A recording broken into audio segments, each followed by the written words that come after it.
ورحمت الله وبرکاته. زم ستاسو ورور ستاسو ملګری حنیف خان.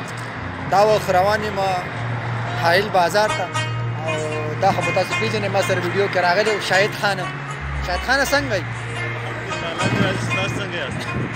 او بل ملګری راسره دی فرید حاجي کوم چې په ټیک ټاک کې هغه یو څه مخکې هغه ټرین مشهور و چې فرید حاجي په مزه ځه نو دا هغه فرید حاجي دی. فرید حاجي څنګه دی؟ ښه یې که نه خوشحاله یې او مازدیګري دی په مازدیګري کې روان چکر وخو نو د مازدیګر دا چکر بیا څه بل شان مزه کوي که څنګه شاهد خانه؟